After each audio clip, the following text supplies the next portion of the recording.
안녕하십니까. 대한민국 유일의 공인중개사 전 과목 강사 홍평입니다. 자, 지금부터 우리의 가슴 떨리는 꿈을 향한 여행을 떠나보도록 하시겠습니다. 자, 이번 강의의 목적은 무엇이 출제되는가, 그걸 파악하도록 하겠습니다. 즉, 출제자의 코드를 파악하자는 것이 이번 강의의 목적이 되겠고요. 자, 강의의 준비물은 펜이 필요한데, 첫 번째가 형광펜, 이거는 대테마를 표시할 것이고요. 다음에 이제 빨간 펜, 중테마, 그리고 이제 파란 펜은 함정이라든지 중요 핵심, 그리고 기타 내용은 검정펜으로 밑줄을 하면서 우리가 본격적으로 여행을 떠나보도록 하시겠습니다. 자, 그러면은 공인중개사라는 산의 우리 첫 번째 숲인 부동산학계로 여행을 한번 떠나보도록 하겠습니다. 자, 부동산학계론의 핵심은 딱 요거 하나죠. 용어죠, 용어. 그죠? 부동산과 관련된 용어, 그리고 부동산 활동과 관련된 용어의 개념을 이해하고 또 그 용어에 따른 파급 효과를 이해하는 것, 요게 핵심이 되겠습니다. 그러면 뭘 통해서 이해할 것이냐? 우리가 개념이라는 것은, 파급 효과라는 것은 글과 식과 그림을 통해서 이해하는 게 중요하겠습니다. 자, 우리가 달이 있습니다. 달. 달이라는 용어를 어떻게 우리가 개념을 정의를 내릴 수가 있을까요? 그렇죠. 먼저 글로서 옥토끼가 사는 것. 그 다음에 식으로서, 공식으로서는 옛날 수학 시간 생각나십니까? 파이 r의 제곱. 오케이. 그 다음에 그림으로서는 원이 되겠죠. 자, 그러면은 중요한 것은 이제 첫 번째하고 두 번째인데요. 자, 글을 통해서 이해하는 것은 무엇이냐면은 바로 두 가지입니다. 첫 번째는 집안을 잘 구별해야 되겠다. 이 집안인지 저 집안인지, 아니면 이 집안의 아이인지 저 집안의 아이인지. 출제자의 코드 뭐다? 집안을 바꿔놓고 틀린 보기로 만드는 것이죠. 항상 출제자의 관점에서 우리는 공부를 해야 됩니다. 수험 공부는. 자, 두 번째는 일상평어입니다. 평이한 말. 일상에서 우리 흔히 쓰는 평이한 말인데 서로 반대말이 있는 경우 있죠. 그렇죠? 예컨대 증가, 그렇죠. 감소. 그 다음 뭐 상승, 하강, 이렇게 좌우, 이런 식으로 요걸 또 출제자는 바꿔놔서 틀린 보기로 만들어내는 것이죠. 그래서 부동산학계론 점수가 잘 안 나오는 사람들은 그 내용을 모르는 것이 아니고 그 개념을 갖다가 파급 효과를 글로 쭉 기술하는데 일상평을 싹 바꿔놓은 경우.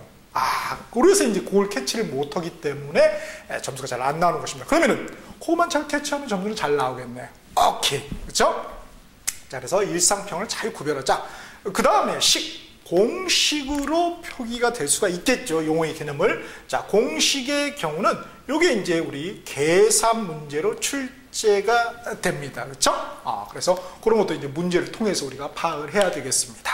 자, 그리고 이제 기왕이면 그림을 통하면은 훨씬 더 쉽게 이해할 수가 있겠습니다. 자, 그러면은 우리 본격적으로 출발하기 전에 우리 모두 독수리가 돼서 하늘 위에서 한번 쭉 부동산학계론 숲을 한번 살펴보죠. 자, 부동산학계론 맨 첫 페이지, 다음 페이지 보시면은 그 나무가 있죠. 자, 그래서 크게 세 개의 나무가 있습니다. 총론, 강론, 감정평가론.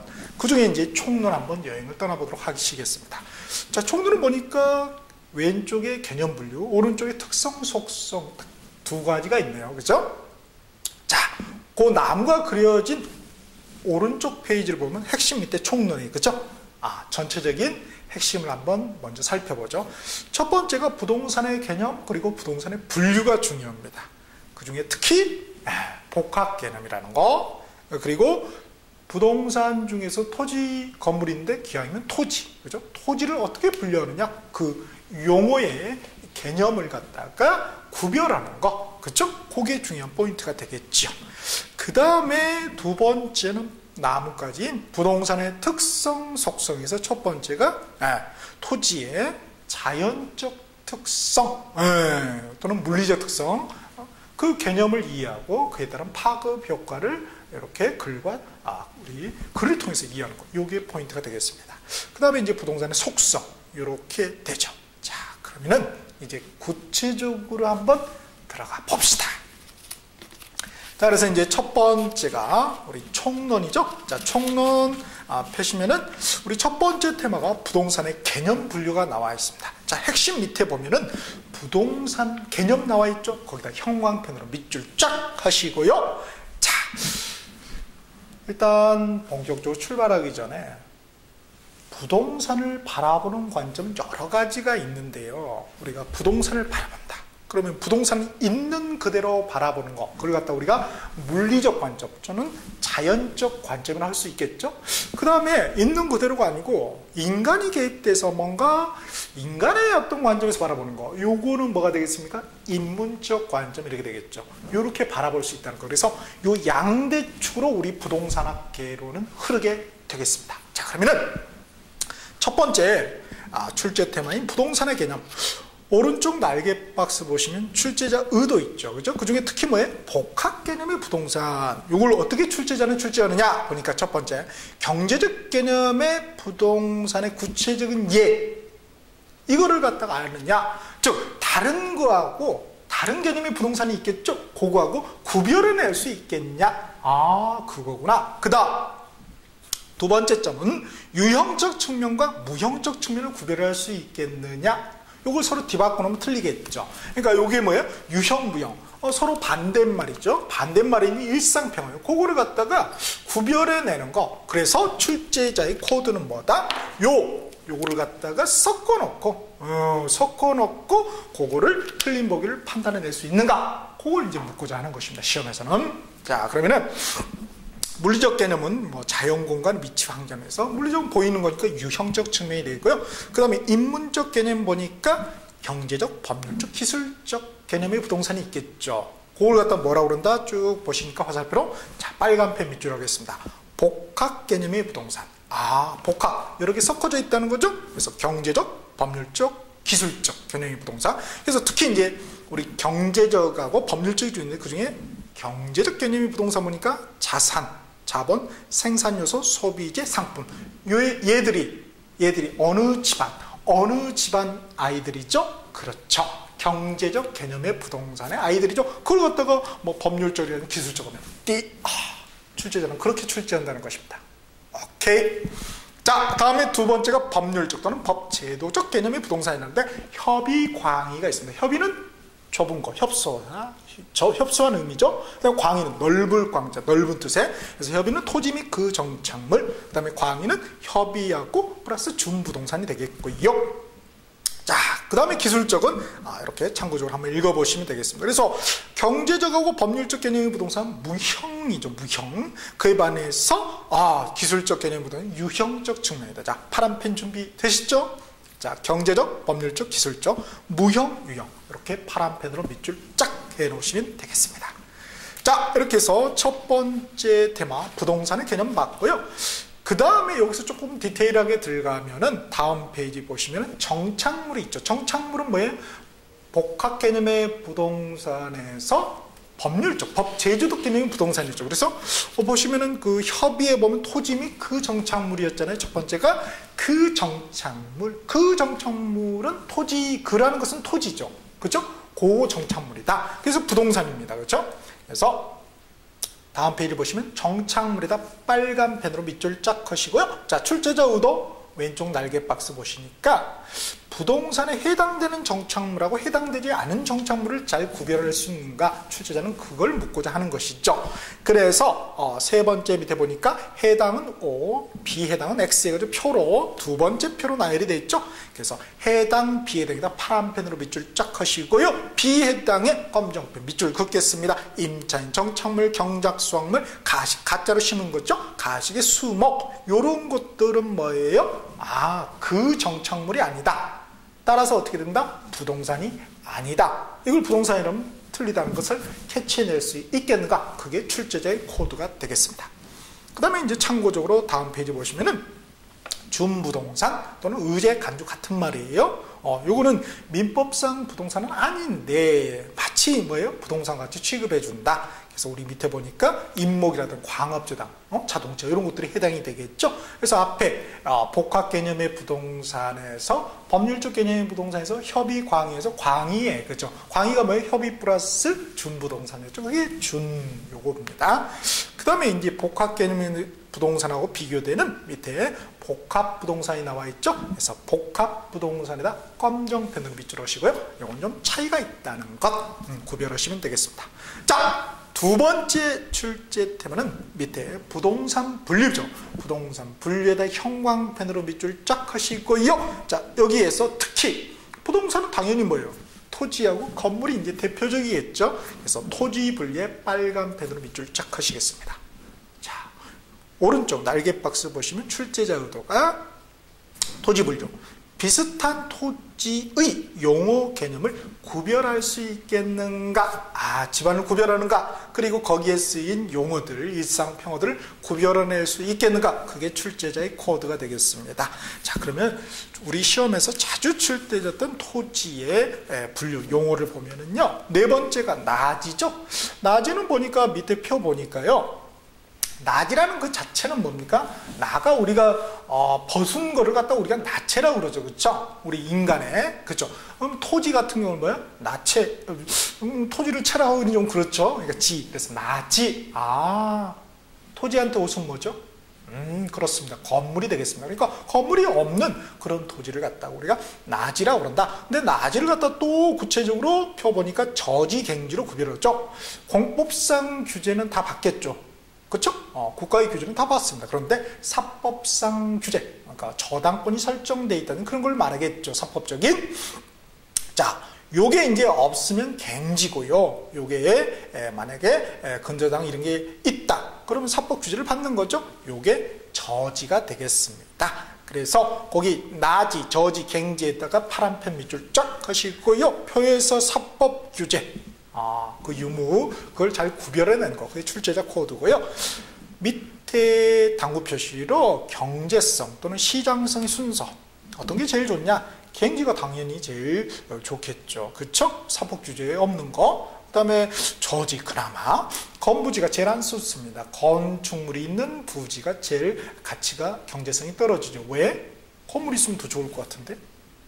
그쵸? 철거비가 들잖아요. 오케이. 그래서 비용이 더 들어가기 때문에 그만큼 수익은 떨어지겠죠. 그렇죠? 그래서 그런 측면에서 건부지가 경제성이 가장 떨어진다. 그 다음 여섯 번째 맹지입니다. 맹지에다 파란 펜 밑줄 하시고요. 맹이 우리가 앞을 못 보시는 분을 맹인이라고 하지 않습니까? 토지도 앞을 못 본다. 토지가 앞을 못 본다는 것은 도로에 접해져 있지 않다는 것입니다. 그래서 그걸 갖다 우리가 맹지다 이런 표현을 쓰죠. 그 다음 아홉 번째가 필지하고 획지라는 게 있죠. 거기다 파란 펜 밑줄 쫙 하시고요. 필지는 사실은 뭐냐면 필이라는 게 뭐예요? 법률적인 연필이다. 법률적인 연필. 우리가 물리적, 자연적인 연필이 아니라 법률적인 연필이 있어요. 그걸로 딱 어떻게 됩니까? 기록을 하죠. 그렇죠? 기록, 등록을 한다 이거죠. 그런 땅을 갖다 우리가 필지라고 그래요. 그래서 법률적 개념의 토지단이다. 이렇게 돼 있죠. 그에 반해서 획지, 이거는 뭐예요? 경제적으로 구획된 땅이다. 그래서 요거는 경제적 개념의 토지가 되겠죠. 그렇죠? 그 다음 열 번째 후보지 이행지. 거기다가 그거 보기 전에 잠깐만요. 그 위에 표 보면은 필지액지의 맨 끝에 보니까 표에 크기는 같을 수도 있고 서로 크거나 작을 수도 있다는 거. 그 다음에 그 밑에 보니까 부동산 이용 개발 이런 거 활동할 때는 필지보다 뭘 더 중시 여긴다? 획지를 더 중시 여긴다. 왜냐하면 그런 이용 개발 이런 활동이 뭐예요? 그렇죠. 경제 활동이니까 그렇죠. 그렇죠? 그래서 경제적 개념의 부동산은 획지니까 획지를 더 중시 여긴다. 그런데 뭐 필지를 더 중시 여긴다. 그럼 틀리겠죠. 그렇게 이제 뒤바꿔서 출제자는 내고자 하는 거죠. 그 다음에 열 번째 후보지 이행지. 파란 펜으로 밑줄 쫙 하시고요. 후보지는 예정지, 가망지 이런 표현도 쓰는 학자들이 있어요. 그러니까 출제자가 결국 대학교 교수님이시잖아요. 학자분들이시잖아요. 그러니까 그런 말의 다른 표현도 우리가 꼭 알아두셔야 됩니다. 꼭. 그 다음, 그래서 후보지는 사용 불가능했던, 그죠? 다른 용도로 전환되고 있는 토지다. 예컨대 밑에 표 보면은, 농지에 보면은 전지가 있죠. 밭이죠. 그걸 갖다가 주거지, 농지는 원래 농지로만 써야 되죠, 그렇죠? 그런데 이걸 갖다 주거지로 사용 불가능했던 주택, 그게 땅으로 쓰고자 해요. 이렇게 전환되고 있는 그런 땅을 갖다 우리가 뭐라고 그래요? 후보지다, 이런 표현을 쓰는 거예요. 그에 반해서 이행지는 원래 사용 가능했어요. 농지는 농지로 쓸 수 있는 거죠, 그렇죠? 그러니까 예컨대 전지를 밭을 갖다가 논으로 쓰고자 한다. 이런 것들은 우리가 이행지다, 이런 표현을 쓰는 것입니다. 그래서 요 예를 잘 구별하셔야 되겠고요. 밑에 표 보시면은 일반적으로 후보지는 전환 후, 이행지는 이행 후, 그렇죠? 지역 요인을 중시한다. 우리가 과거보다 현재가 중요하죠. 후가 나중에 중요하지 않습니까? 그래서 역시 이것도 그런 표현을 쓰고 있다는 것입니다. 자, 그래서 두 번째 봤고요. 그 다음에 이제 참고적으로 28 다음 페이지 보시면 16번째가 지목이죠. 지목이라는 건 토지의 목적. 어떤 목적? 법적인 목적을 딱 정해놓은 거예요. 그러니까 사실은 지목이라는 것은 법적인 하나의 어떤 행위 제한이다, 이렇게 볼 수도 있어요. 이거는 논이면 논으로만 써야 되는 거예요. 그렇죠? 이게 밭이면 밭으로만 써야 됩니다. 그래서 지목을 28개를 지정을 해놨어요. 그래서 측량, 수로, 조사 및 지적에 관한 법률이라고 있죠. 앞으로 줄여서 측지법이라고 할게요. 그래서 전부터 해서 잡종지까지, 그래서 28개의 지목이 있습니다. 그래서 요거는 우리가 측지법 2차에서 다시 한번 볼 것이니까 그때 한번 정리해 보도록 하죠. 그 다음에 건물 분류는 참고적으로 우리가 한번 살펴보시면 되겠습니다. 그래서 첫 번째 나무, 총론, 부동산학교는 첫 번째 나무까지에서는 부동산의 개념에서 복합 개념의 부동산, 그래서 경제적, 법률적, 기술적 개념의 부동산이 중요했고요. 그 다음에 토지 분류, 서로 대립되는 토지의 분류의 용어를 잘 구별하는 것, 집안을 잘 구별하는 것, 또 일상표현을 구별하는 것, 그게 중요한 내용이 되겠습니다. 자, 한번 외쳐보실까요? 자, 복합 개념의 부동산. 잘 따라하시네요. 꼭 합격하실 거예요. 그 다음에 기타 토지 관련 용어들도 꼭 한번 외쳐보시기 바랍니다. 자, 이렇게 해서 우리 첫 번째 나무의 첫 번째 나무까지 핵심을 정리했고요. 이제 두 번째가 훨씬 중요하죠. 자, 두 번째는 부동산의 특성입니다. 그래서 쭉 한번 넘겨보시면은 부동산 특성, 속성 파트가 나오실 거예요. 자, 그래서 부동산의 특성에다가 형광펜으로 밑줄 쫙 그으시고요. 토지 특성, 그 다음에 당연히 건물 특성이 있겠죠. 토지 특성에다가 빨간 펜으로 밑줄 쫙. 자, 여기 출제자 코드는 뭐냐? 오른쪽 날개 박스 보면 출제자 의도 나와 있죠. 보니까 각 토지의 특성의 파급 효과. 그렇죠. 파급 효과. 용어의 가장 기본적인 개념, 토지의 특성 용어의 개념이 뭐냐? 거기에 대한 파급 효과가 뭐냐? 요거를 갖다가 구별해내는 거. 그럴 능력이 있는가? 그걸 테스트하는 것입니다. 자, 부동산을 바라보는 관점이 물리적 관점 또는 자연적 관점하고 인문적 관점이 있다고 그랬죠. 당연히 그러니까 뭐의 특성도 물리적, 자연적 특성하고 다음 페이지 쭉쭉 보시면은 두 번째 인문적 특성이 있겠네요. 그래서 물리적, 자연적 특성에다가 파란펜 밑줄 쫙 하시고 인문적 특성 역시 다다음 페이지 보시면은 파란펜 밑줄 쫙 하시면 되겠습니다. 자, 물리적, 자연적 특성 보니까 첫 번째가 부동성, 움직이지 않는다 이거죠? 그래서 그게 이제 개념이 되겠죠. 개념보다는 이제 파급 효과. 그래서 출제자 코드는 이걸 구별하느냐 이거죠. 그렇죠? 그래서 부동성의 파급 효과가 여러 가지가 있는데 그게 그죠. 다른 특성 때문에 그런 파급 효과가 있다. 그럼 틀린 보기가 되는 거죠. 자, 부동성 보니까 중요한 거 보시면은 물론 다른 표현도 다 알아놓으셔야 돼요. 비이동성 이런 것도 어느 분이 들어가실지 모르니까. 자, 그래서 연계 각 그 총론, 강론, 감정표로 연계해서 이걸 이해하는 게 중요하다는 것이죠. 특히 이제 강론 파트, 경제론 보면은 시장론하고 연계해서 보면 부동산 시장이 어떻게 된다? 움직이지 못하니까 국한되죠. 지역적으로 해서 국지적 또는 뭐 추상적, 그러니까 역시 불안전 경쟁 시장이 되는 것이고, 다음에 이제 보니까 외부 효과 이런 말이 있죠. 움직이지 못하니까 땅이 움직이지 못하니까 외부에서 어떤 파급 효과를 받는 거죠. 그걸 갖다 우리가 외부 효과, 외부성 이렇게 되어 있습니다. 자세한 내용은 다음 페이지 보면 나와 있어요. 맨 표 밑에 보면 외부 효과 나와 있죠. 자, 외부 효과 단독 문제로 출제될 수가 있어요. 자, 외부 효과에다가 빨간 펜으로 밑줄 쫙 하시고요. 외부성이다 이렇게 표현하는 학자도 있죠. 자, 파란 펜으로 정의 외부 효과, 부의 외부 효과, 파란 펜으로 밑줄 쫙 하시고요. 정의 외부 효과는 어떻게 됩니까? 외부 경제라는 표현도 써요. 그래서 혜택을 베풀고도 보상을 받지 않는 거. 예컨대 대표적인 게 과수원의 꽃. 얼마나 좋아요. 혜택을 베풀죠. 그렇죠? 그걸 갖다가 꿀 따는 사람한테는 아주 중요한 거죠. 그렇지만 뭐 과수원 주인이 양봉업자에게 뭐 달랑 이렇게 하지는 않잖아요. 그죠? 너는 어디 꿀 소속이니? 너는 어디 꿀벌 소속이야? 이렇게 묻지 않잖아요. 그죠? 이런 걸 갖다 우리가 정의 외부일 거다. 그건 뭐예요? 토지가 움직이지 않으니까 그런 거다. 그 다음에 부의 외부일 거다. 이건 부담이 된다 이거죠. 부담이 된다. 부담이 된다. 그래서 예컨대 축사가 있어요. 옆에. 나는 전원주택이야. 그러면 여름에 냄새가 날 거 아니에요. 그렇죠? 그렇다고 해서 내가 가서 뭐 보상해달라 이렇게 할 수는 없죠. 그죠?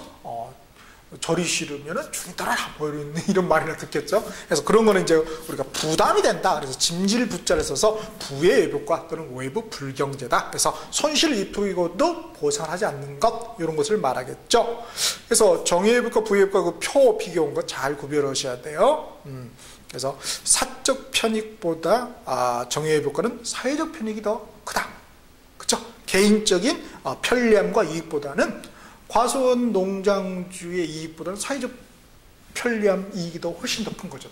덩어리가.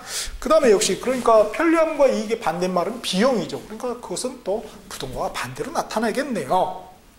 그래서 이거는 좀 과소 생산이 되고 그에 반해서 부의 외부과는 과잉 생산되는 측면이 없지 않아 있다. 그래서 맨 밑에 보시면 정의 외부과 부의 외부과 모두 둘 다 시장의 기능을 해친다. 즉 시장의 실패를 가져온다. 거기 시장의 실패에다가 검정펜으로 밑줄 짜 가시고요. 그래서 나중에 우리가 경제론 파트 그리고 또 정책론 파트하고 연결되는 것이 바로 부동성의 파급 효과인 외부 효과. 이걸 꼭 기억을 해 두셔야 되겠습니다. 자, 한번 외쳐보실까요? 외부 효과. 좋습니다. 자, 그래서 부동성에서는 제일 중요한 게 이제 그 파급 효과라서 외부 효과, 외부성이었고요. 그 다음 부중성, 더 이상 이제 증가가 안 된다. 그래서 비생산성 이렇게 돼 있죠. 그래서 증가가 안 되니까 집가고 토지 가격이 너무 정상가격이 높게 형성되는 거 그것의 원인이 되겠고요. 그 다음에 생산비 법칙이 적용되지 않는다. 비생산성이라고 했죠. 부중성이. 당연히 뭐 생산이란 말이 적용될 수가 없겠죠. 그런 말이겠고요. 그 다음 경제론 시장론에서는 물리적 토지 공급국은 수직이다. 더 이상 증가되지 않으니까 이거 이제 우리 경제론 파트에서 볼 것이고요. 다음에 활동론에서는 집약적 이용을 한다. 집약적 더 이상 증가가 안 되니까 압축해서 그죠? 이용을 하겠죠. 63빌딩 생각하시면 돼요. 그 다음에 토지의 공개념들 더 이상 증가 안 되니까 공적인 개념이 필요하다는 것이죠. 그 다음에 밑에 보니까 공유수면 매리는 부중성의 예외가 아니라는 거예요. 원래 있던 토지가 그대로 드러난 것 뿐이죠. 그러니까 부중성의 예외가 아니라는 거 꼭 주의하셔야 되겠습니다. 그 다음에 영속성이 있죠. 영혼이 쭉 간다 이거죠. 닳지 않고. 그래서 물리적 감가, 달아지는 거 적용되지 않습니다. 닳지 않으니까 계속 있는 거잖아요. 그렇지만은 기능적 경제적 감가는 적용이 될 수 있다는 거. 왜? 기능적 경제적인 물리적인 게 아니에요. 인문적인 거니까. 그 다음에 재생산 이론이 적용되지 않습니다. 재생산 이론 뭐 달아야지 재생산을 했잖아요. 그렇죠? 닳지 않는 거다는 거니까. 그 다음에 경제론 시장론에 관련돼서는 용익대가 밑에 보면은 소유이익과 사용이익을 분리한다는 거. 그 다음 인플레이션 해지 기능이 있다. 닳지 않은 거니까 영혼이 쭉 가는 거니까 우리가 금덩어리 사놓은 거하고 똑같죠. 그죠? 부동산도. 그래서 인플레이션 해지라는 건 좀 피한다 회피한다 이렇게 보시면 될 것 같아요. 그 다음에 쭉 계속 가니까 영혼이 가니까 장기죠. 그죠? 그래서 장기적 배려가 필요하다. 부동산 활동론과 연계해서요. 다음에 인접성이 있죠. 연결성. 그래서 역시 이것도 부동성처럼 외부 효과의 발생 원인이라는 거. 그 다음에 개별성. 그죠? 개별성. 같지 않는 거죠? 그래서 일물일과 법칙이 부적용, 적용되지 않는다. 우리 동일 종류는 동일 어떻게 됩니까? 가격이 있어야 되는 거죠. 근데 아파트도 보면은 동일하지가 않아요. 다 개별성이죠. 그렇죠? 왜? 같은데 31평? 아니죠. 층별로 우리 로얄층이 있고 비로얄층이 있잖아요. 그렇죠? 그런 것처럼. 그 다음에 물리적 측면에서의 대체도 불가능하다는 거. 이거 꼭 기억을 해 두셔야 되겠습니다. 그 다음에 이제 인문적 특성이 있죠. 인문적 특성은 파급효과 보니까 최유효 이용의 판단 근거가 된다. 그죠? 최유효는 맨 밑에 보면은 당호표시로 밑에 돼 있죠.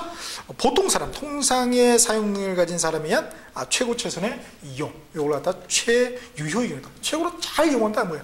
용도가 다양하니까 그런 말이 나올 수 있다. 그 다음에 적지론의 근거가 되고 가격 다운설, 이행과 전환에 가능하다. 우리 후보지 이행지 관련해서 한번 살펴봤었죠. 이행 전환. 그 다음에 병합 분할의 가능성이다. 그래서 두 번째 보시면은 규모의 경제와 플로테이저하고 연결된 그 파급 효과를 가져온다. 병합, 합치는 거죠. 합병, 분할, 쪼개는 거. 그 다음에 인문적 위치의 가변성이다. 그래서 사회적, 경제적, 행정적 위치가 어떤 것들인지 우리가 구별을 해야 되겠지요. 그게 이제 중요하겠고요. 그 다음에 이제 마지막으로 다음 페이지 보시면은 두 번째 이제 부동산 가치 및 속성입니다. 부동산 속성에다 형광펜으로 밑줄 짜가시고요. 그 중에서 특히 이제 밑에 표 밑에 보면 공간 가치로서의 부동산 돼 있죠. 공간에다가 빨간 펜으로 밑줄 쫙 합시다. 왼쪽에 출제자 의도 보죠. 보니까 토지의 공간과 관련된 용어의 내용을 구별해낼 수 있는가? 구별이죠, 구별. 자, 보니까 3차원 공간이다. 수평, 지중, 공중 공간이 있다는 것이죠. 그래서 밑에 보니까 그림에 잘 표기가 되어 있고요. 지중 공간에 보니까 지하권 뭐 이렇게 되어 있는데 권리가 미채굴 광물에 대한 광업권은 뭐예요? 국유라는 거. 사유가 아닙니다. 다음에 공간하고 관련된 공중공간하고 관련된 용어가 바로 밑에 TDR이 있습니다. 관련 용어가 TDR에다가 빨간 펜으로 밑줄 쫙 하시고요. 영어는 읽지 않겠습니다. 자, 뭐냐? transferable, 옮겨 이전할 수 가능한 이런 말이죠. 그죠? development right. 그러니까 뭐야?